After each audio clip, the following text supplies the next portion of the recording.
Pandey classes को join करने के लिए हमारे YouTube channel Pandey classes by Parikshit Pandey को सब्सक्राइब करें। Good morning all of I am Parikshit Pandey. Most welcome to my YouTube channel Pandey classes by Parikshit Pandey. तो साथियों, आज मैं आपके लिए लेकर के आया हूँ पार्ट्स ऑफ सेंटेंस, वाक्यों के भेद। जैसे कि आप किसी भी सेंटेंस को पढ़ते हैं तो उसमें वाक्य को जानते हैं कि जैसे वाक्य क्या होता है। पिछली क्लास में मैंने आपको सेंटेंस बताया था, सेंटेंस के कितने प्रकार होते हैं आपको मैंने वो बताया था, और उसमें मैंने बताया था सेंटेंस मुख्यतः 5 प्रकार के होते हैं। समझ पाए? जिसमें आपने पढ़ा था assertive sentence, interrogative sentence, imperative sentence, objective sentence, exclamatory sentence. तो ये 5 प्रकार के वाक्यों का आपने अध्ययन किया था, जिसमें आपने असर्टिव सेंटेंस के भी 2 भेद आपने पढ़ा था, जिसमें अफर्मेटिव और निगेटिव, है ना साथियों। तो मैं आज चलता हूं आपको लेकर के पार्ट्स ऑफ सेंटेंस की ओर। पार्ट्स ऑफ सेंटेंस, जैसा कि हम जानते हैं, एक किसी भी वाक्य के हमेशा 2 भाग होते हैं। कितने? 2 भाग होते हैं। एक होता है सब्जेक्ट, एक होता है प्रेडिकेट। सब्जेक्ट मीन्स होता है उद्देश्य, प्रेडिकेट मीन्स होता है विधेय। क्या होता है? विधेय। ध्यान रखना साथियों, सबसे पहले सब्जेक्ट क्या होता है इसके बारे में आपको साथियों, आपका सेंटेंस, जो सेंटेंस पार्ट्स ऑफ सेंटेंस है, इसके मुख्यतः 2 भाग होते हैं। एक आपका होता है सब्जेक्ट, जिसको कहते हैं उद्देश्य, और एक आपका होता है प्रेडिकेट। एक होता है प्रेडिकेट, PREDICATE। प्रेडिकेट मीन्स होता है विधेय। ध्यान रखना साथियों, ए विधेय लिखा है। अब हम चर्चा करते हैं कि सब्जेक्ट क्या होता है और प्रेडिकेट क्या होता है। तो जैसे मैंने आपके सामने एक सेंटेंस लिखा है, हिंदी में लिखा मैंने, राम एक अच्छा लड़का है। राम एक अच्छा लड़का है। अब बताओ साथियों, इस पूरे वाक्य में किसके बारे में चर्चा किया जा रहा है? ठीक है, किसके बारे में चर्चा किया जा रहा है? तो पता चलता है एक अच्छा लड़का कौन है? पता चला राम है। कौन है? राम है। तो राम इसमें क्या है? सब्जेक्ट है। राम क्या है? सब्जेक्ट है। ठीक है, बाकी के जितने भी वाक्य हैं, अर्थात जितने भी पार्ट्स बचे, वो क्या हो गए? आपके प्रेडिकेट हो गए। तो ध्यान रखना, पूरे वाक्य में जिस विषय या जिस वस्तु के बारे में चर्चा किया जाता है वो क्या कहलाता है? सब्जेक्ट कहलाता है। और प्रेडिकेट क्या कहलाता है? कर्ता के द्वारा किया गया कार्य या कर्ता के द्वारा किसी वांछित फल पाने की जो प्रक्रिया हो, वो सीधे बदल जाती है किसमें साथियों? प्रेडिकेट में। वो कहलाता है विधेय। तो चलते हैं परिभाषा की तरफ। सेंटेंस के 2 भेद होते हैं। सेंटेंस के कितने भेद होते हैं साथियों? सेंटेंस के 2 भेद होते हैं। 2 भेद होते हैं। कौन कौन से? सेंटेंस के 2 भेद होते हैं। पहला आपका होता है सब्जेक्ट। पहला है सब्जेक्ट, जिसे आप कहते हैं उद्देश्य। और दूसरा जो होता है वो होता है प्रेडिकेट। तो हम सबसे पहले चर्चा कर देते हैं कि सब्जेक्ट क्या होता है। ध्यान रखना, सब्जेक्ट किसे कहते हैं या सब्जेक्ट क्या होता है। मैंने बताया कि किसी भी पूरे वाक्य में जिस विषय वस्तु के बारे में पूर्णतया चर्चा की जाती है वह क्या कहलाता है? सब्जेक्ट कहलाता है, वाक्य कहलाता है। परिभाषा इंग्लिश में जैसे of whom we spoken, of whom we spoken, of whom we spoken, about in the sentence, about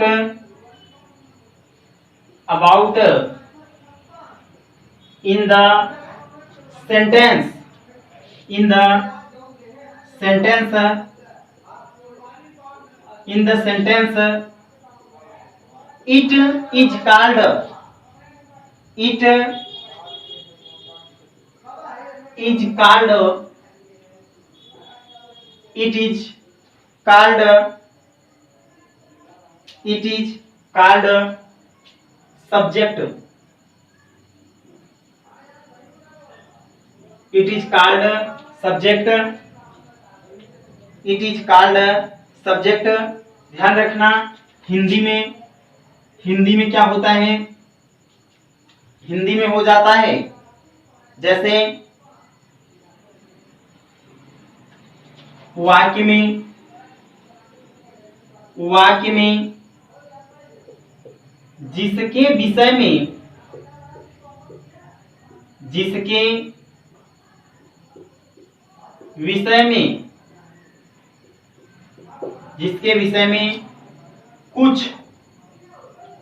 जिसके विषय में कुछ बताया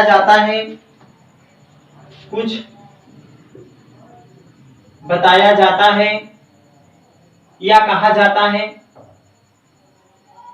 बताया जाता है या कहा जाता है,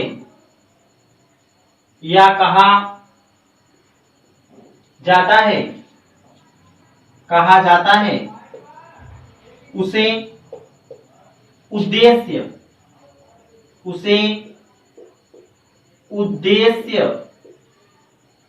कहा जाता है, उसे उद्देश्य कहा जाता है, कहा जाता है। ध्यान रखना बच्चों, पूरे वाक्य में जिस भी विषय वस्तु के बारे में आप चर्चा करते हैं, उसके बारे में कुछ कहते हैं, वो क्या होता है, आपका सब्जेक्ट होता है। इसमें कौन या किसने लगा करके इसे ज्ञात किया जाता है। यदि अगर आप लगा देंगे कि किसने पुस्तक चुराया, पता चला राम, या कौन एक चोर था, पता चला राम, ठीक है, तो इसमें आपका क्या हो जाएगा, सब्जेक्ट हो जाएगा। जैसे भी बता देते हैं, पहला सब्जेक्ट, दूसरा भी बता दें, तब एग्जाम्पल की तरफ चलते हैं।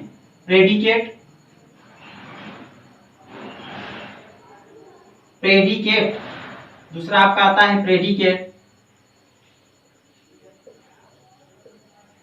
प्रेडिकेट मीन्स होता है विधेय। क्या होता है, प्रेडिकेट मीन्स होता है विधेय। ध्यान रखना, प्रेडिकेट क्या होता है, इसके बारे में बच्चों तो कहते हैं, प्रेडिकेट क्या होता है, सेंटेंस में सब्जेक्ट के विषय में जो कुछ बताया जाता है, वाक्य में सब्जेक्ट के बारे में जो कुछ भी बताया जाता है, वह क्या कहलाता है, प्रेडिकेट कहलाता है। सेंटेंस में सब्जेक्ट के बारे में जो कुछ भी बताया जाता है, वह क्या कहलाता है, विधेय कहलाता है। समझ पाए बच्चों। जैसे ध्यान रखना, जैसे राम एक अच्छा लड़का है, इस पूरे वाक्य में क्या कहा जा रहा है, एक अच्छा लड़का है, एक अच्छा लड़का है। अरे कौन एक अच्छा लड़का है, कौन या किसने लगा दिया, तो पता चल गया कौन, सब्जेक्ट पता चल गया। और यदि अगर आपने कह दिया कि राम कैसा लड़का है, पता चल रहा अच्छा लड़का है, तो वो सब क्या हो गया, predicate. What is said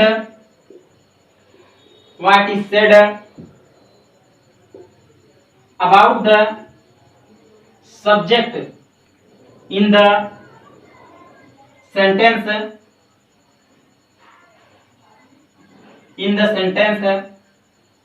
it is called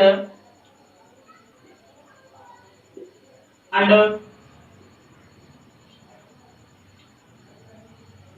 it is called predicate। वाक्य में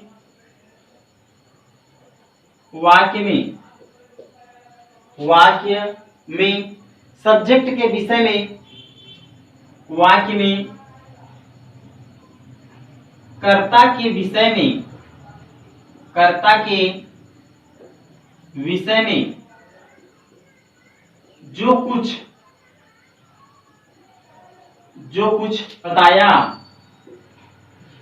जाता है उसे विधेय कहा जाता है, उसे विधेय कहा जाता है, उसे विधेय कहा जाता है। ठीक है साथियों, इसे नोट करें। मैं आपको बताता हूं अब इनके एग्जाम्पल्स और आपको समझाता हूं, फिर आगे की ओर बताऊंगा सब्जेक्ट के कितने प्रकार, प्रेडिकेट के कितने प्रकार। मैंने सब्जेक्ट क्या बताया बच्चों, of whom we spoken about in the sentence it is called subject। मतलब जिसके बारे में वाक्य में जिसके विषय में कुछ बताया जाता है या कुछ कहा जाता है उसे क्या कहते हैं, उद्देश्य कहा जाता है। ठीक है, सब्जेक्ट कहते हैं। प्रेडिकेट क्या है, मतलब what is said about the subject in the sentence, मतलब वाक्य में कर्ता के विषय में जो कुछ कहा जाता है, वाक्य में कर्ता के विषय में जो कुछ कहा जाता है वो क्या कहलाता है, सीधे विधेय कहलाता है। क्या कहा जाता है, विधेय कहलाता है। तो इससे नोट करें। नेक्स्ट चलते हैं एग्जांपल्स की तरफ। अभी मैंने आपको सब्जेक्ट और प्रेडिकेट्स के एग्जांपल बताए हैं, तो देख जैसे न्यू मैंने लिख दिया, new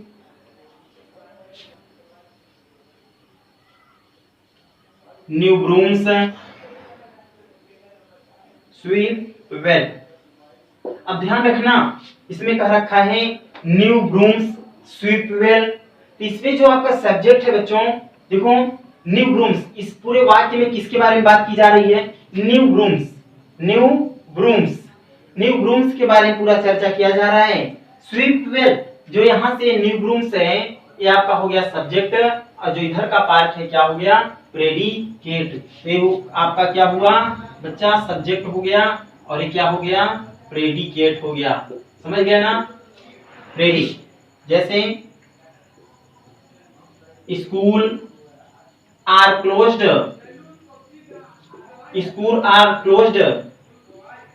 on Sunday.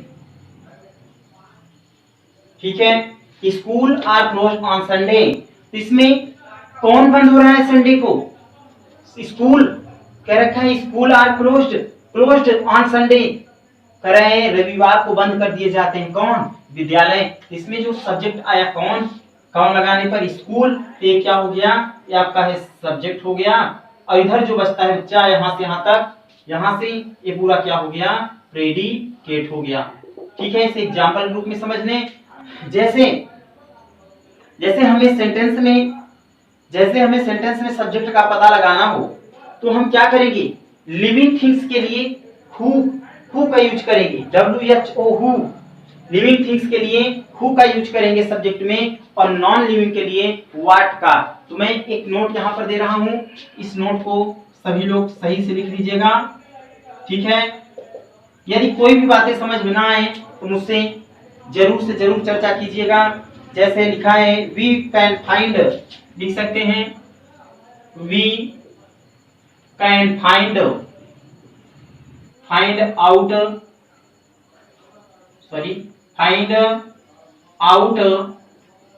The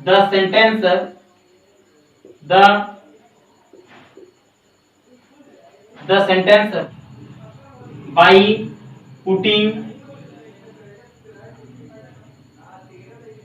by putting of question word who, एक इसके लिए है, for living things, for living things. और जब व्हाट किसके लिए, what for non living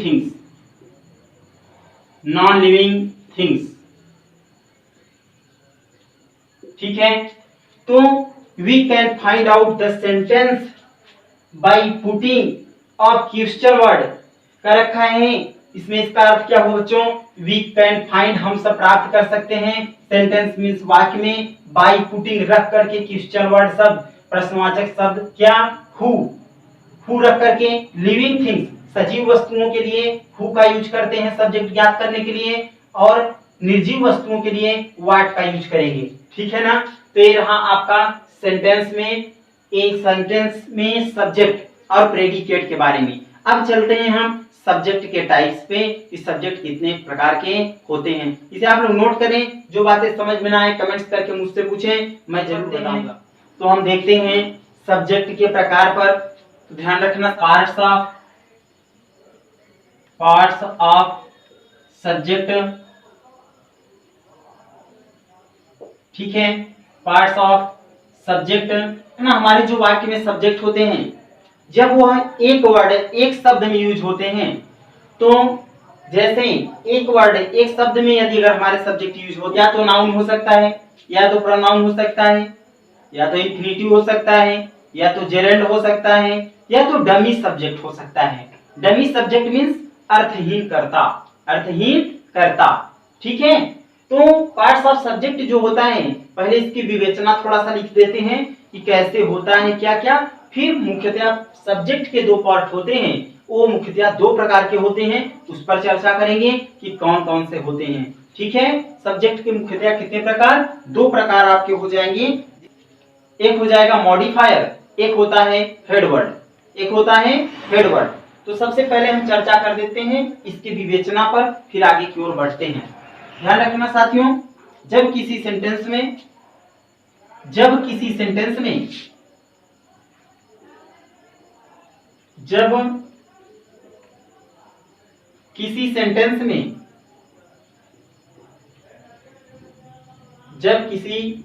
sentence में सब्जेक्ट एक शब्द में हो, सब्जेक्ट एक शब्द में हो, एक शब्द में हो, तो वह नाउन हो सकता है, प्रोनाउन हो सकता है,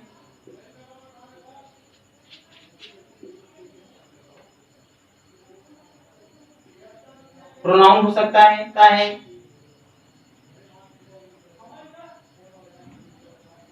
ठीक है, जेरेंड हो सकता है, इंफिनिटिव हो सकता है,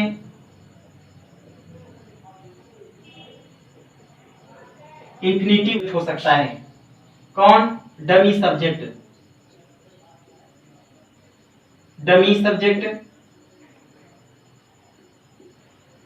डमी सब्जेक्ट, डमी सब्जेक्ट को कहते हैं अर्थहीन कर्ता।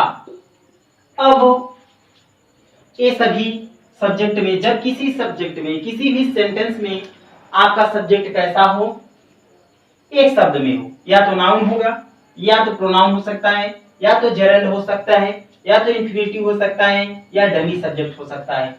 ठीक है। डमी सब्जेक्ट पहले चर्चा कर देते हैं डमी सब्जेक्ट के बारे में। डमी सब्जेक्ट, ठीक है, डमी सब्जेक्ट मतलब अर्थहीन कर्ता। तो ध्यान रखना, डमी सब्जेक्ट, तो इसका